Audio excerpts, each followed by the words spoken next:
Hi everyone, welcome to this talk about optimizing server-side template injection payloads for jinja2.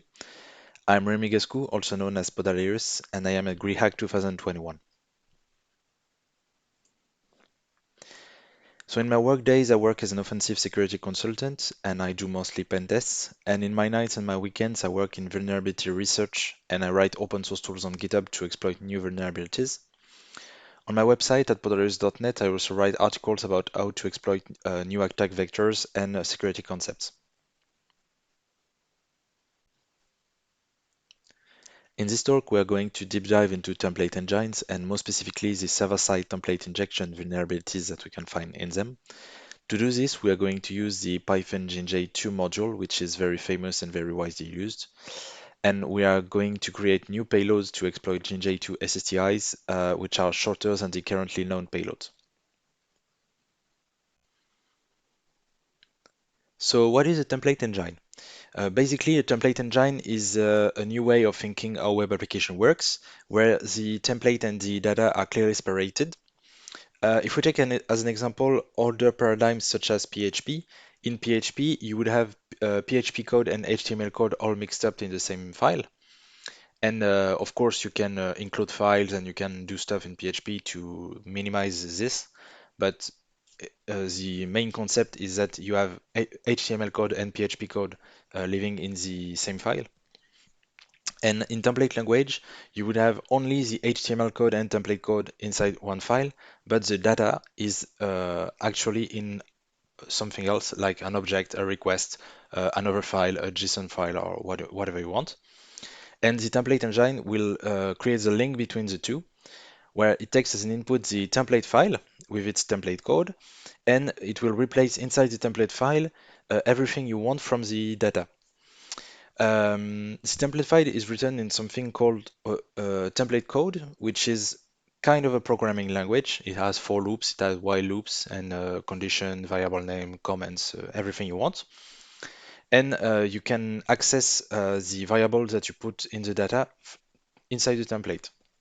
So template engine replaces everything you need and everything you mention inside the template code and outputs your output string from the template, which can be an HTML page, markdown, it can be a string, it can be almost everything. What matters is only the template code inside the template. Everything which is not template code will not be interpreted by the template engine, therefore you can put everything you want. So these four modules are the most common template engines on Python, Mako, Genshi, Django, and Jinja. And in this talk, we are going to focus on jinja2 and more specifically jinja2 internals and how we can exploit how it works to create new server-side template injection payloads for jinja2. So this is how jinja2 looks like. As I mentioned before, jinja2 is a template engine that is written in Python and can render everything you want to a string from templates. And in Python, as you can see here in this screenshot, it's really simple to use. In 3 lines of Python, you can already create a template and render it with the data you want. In jinja2 template code, most variables are surrounded with two curly brackets, and it's really simple to use, as you can see here. That's why it's used in many Python modules and applications that are web applications that are based on Flask for APIs or simple applications, for example, or in templating such as Python docx to generate Microsoft Word documents, docx files from templates in Python. It's based on jinja2. So this is an example of an HTML template file for jinja2, where you have mostly HTML code and parts of template code that is used by jinja2 template engine. As you can see here, we have a for loop which iterates over the items in the navigation list to create HTML lists in the output file. And we have access to a variable called a variable. So this is really simple to use. So the server-side template injection vulnerability can happen when an attacker has control over the template file before being rendered by the template engine. This can happen in many ways. The most common way are when an attacker modifies the parameter of the request, which will be reflected inside the template before rendering. This is usually a result of bad code, like mixing format string and template engines can result in this kind of behaviors. And if the attacker has write access to the source template files, for example, using a file upload vulnerability on the web application, or by FTP with write access, or by any means, he can modify the template and inject evil template code to achieve remote code execution or to modify the template. So now that the attacker has control over the template file, we can consider the template engine as being compromised, because in most template languages, you have ways to execute commands on the underlying machine, either by exploiting the template engine itself or by using modules directly. So now that we have a server-side template injection vulnerability inside the jinja2 template engine, as an attacker, we would like to achieve remote code execution, meaning we would like to exploit the template engine to gain access to the underlying machine. In order to do this, we will need to access the OS module of Python, which gives access to shell commands. Uh, to do this inside the template language of jinja2, previous research have shown that you can use egg hunter payloads, which are highly context dependent, meaning you have to find the offset of the module you want to import, in this case subprocess. Therefore, this type of payloads can be tricky to use. So the main question that we can ask is there other payloads in jinja2 templates? And more specifically, can we find context-free payloads which does not require any data inside the .render function? Also, can we find shorter payloads that can import the OS module? And this is what we will try to build. So inside jinja2 templates, you have something in the language code which allows to reuse code blocks. In this example, I create a block named title where I put the value, this is title, and I can reuse it in line 3 using self.title to access the previously created block. I just have to render the template, and here we have the line 6 and line 7 with the same string, which is the block title.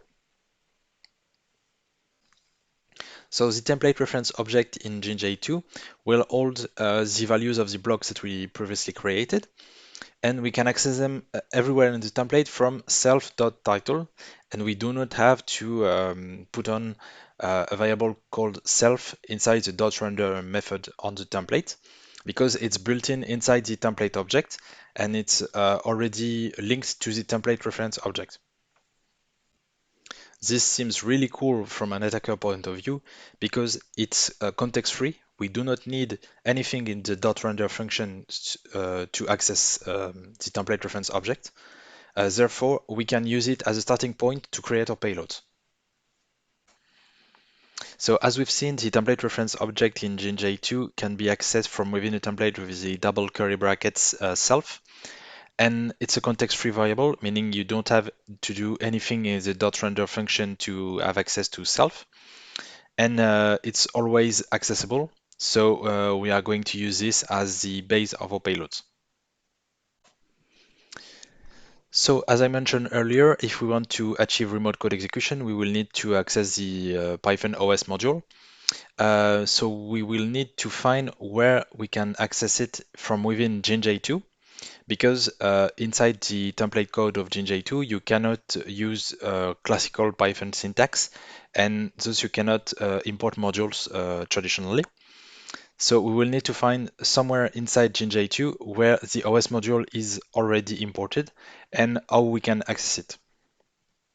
So if we try to explore a bit of jinja2 using Python introspection, like the dir function, we can find by hand a path to the OS module from the root of the module.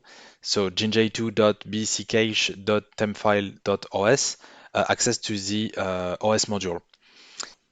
So this is possible to find one path to OS by hand, but it's clearly not possible to try every possibility of every path inside jinja2 by hand. So in order to find the path to the OS module inside the jinja2 module, we need to look at the Python object tree as a graph, and we are going to explore it like a traditional graph in breadth first search to list every possible path to our DOS module and to see if we can leverage one of these paths to connect to the template reference object that we found earlier. So as I mentioned earlier, Python offers introspection concepts, which means we can use Python internal functions to crawl the object's attributes and functions as graph nodes. And we are going to use a breadth first search because using this, we are going to find the shortest path to the OS module in first. And as we want to create the shortest payload possible, this is really useful. So here is a small animation that shows how we are going to work inside the Python object tree. So if we start at object 1, we are going to go in breadth first search. So up we access attribute 1 and attribute 2, then object 2, and the OS module, and we find a path to the OS module. And this path is at object1.attribute2.os. So when we explore the Python object tree as a graph in breadth first search, we can have at least two problems. The first one is cyclic traps, which means if we have, like in this example, an object which refers itself in one of its childs, you will have an infinite loop, meaning in this example, you will explore object 1, then attribute 2, then attribute 3, and you will find object 1 in the attribute 3 child nodes. So you will go loop to object 1, and you will start over. So this will create an infinite loop, and we need to avoid this.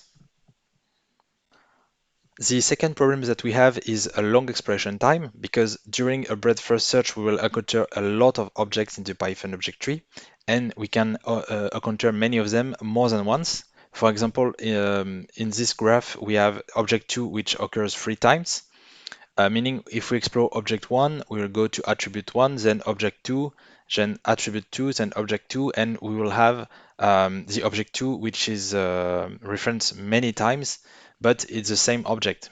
So we have a massive loss of time when exploring multiple times the same objects, and we will have the same result at each time because it's the same object.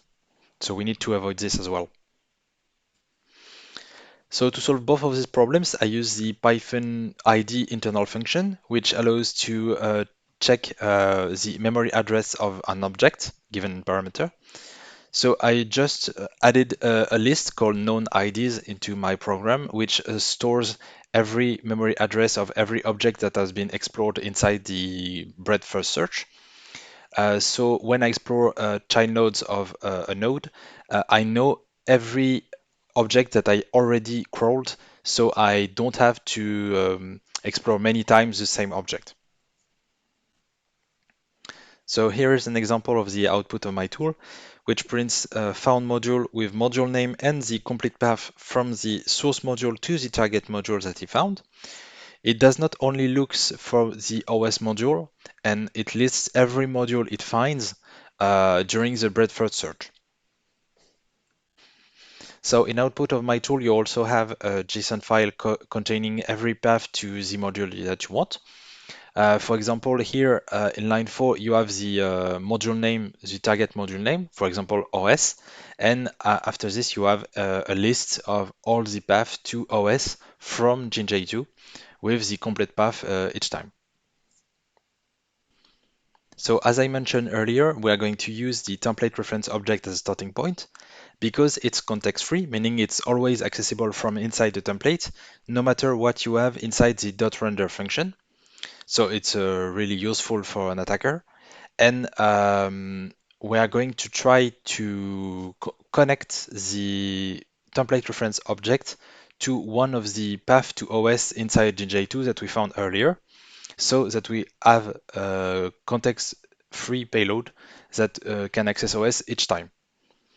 So in order to do this, we need to list all the attributes and methods of the template reference object. To do this, I used the dir function of Python to list every Python internal function and attributes.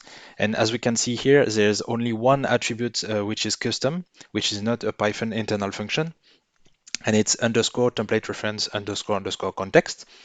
So we need to deep dive into this. So we are going to print the content of the template reference context variable to see what it has inside. And as we can see here in its string form, there is a lot of information that is printed out. But inside this information, there is three elements that stands out. It's the cycler, joiner, and namespace functions, which are classes declared inside jinja2.utils module, submodule. And it's really interesting because if we remember well what we had before, in the output of the path to modules from jinja2, we had a path to OS module which is declared inside utils.py. This means that the OS module was imported globally in the utils.py file. And this is really cool because we could use cycler, joiner, or namespace classes to bounce and jump into the utils.py global variables and access the OS module, which is imported globally in this file. So we can now access the global variables of the utils.py file fairly easily because we can connect the self.template reference context to cycler, joiner, or namespace and use cycler, joiner, or namespace to jump into the utils.py globals using dot underscore underscore init dot underscore underscore globals to get out of the class and access the global variables of the utils.py file. In these global variables, as we can see, there is the OS module on the center of the screen. We now have a new payload to access the OS module directly from a jinja2 template, and this without requirements. This payload is shorter than the Agenter payload, and most notably, there is less special characters in it, so it will be simpler to use if there is filters in place. Also, as you can see, it's context-free, meaning it works even if the .render function is completely empty. And also, you don't have the offset problems that we had in the Agenter payloads, where there is an offset that you have to find each time you want to run the payload. In this payload, you don't have this problem. You can access the OS module directly and execute commands. As we can see here, I wrote a few lines of Python to try this locally in a jinja2 template. If we inject our payload with self-template reference context, cycler, joiner, namespace, one of these three, and access to init globals OS, you have access directly to the OS module from the jinja2 template each time, and the .render function is empty. So to finish this, we can add a little bit of optimization. As we see, we are already inside the template context because we are inside a template file which will be rendered by the template engine. So we are inside the template. Therefore, we can remove the self.template reference context from the payloads because the self.template reference context is an internal jinja2 object which we used to list the variables that are declared inside the template. But as we are already inside the template, we can use directly cycler, joiner, or namespace and access to init globals OS for each of these three directly. So we now have the shortest possible payloads to access the OS module from a jinja2 template. These three payloads are the shortest, are context-free, and more importantly, they cannot be fixed because they are using how jinja2 works internally.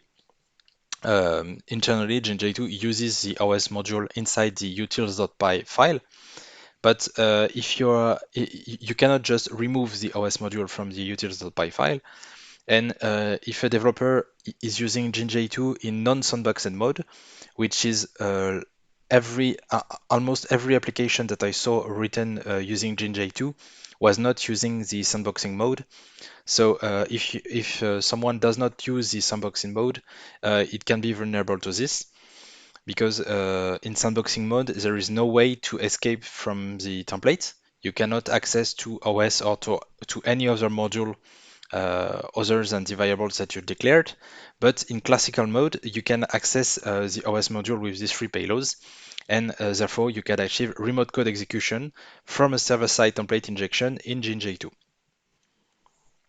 Thank you for listening. You can find my tools on GitHub, my news on Twitter, and my articles on my website. And I hope you enjoyed this.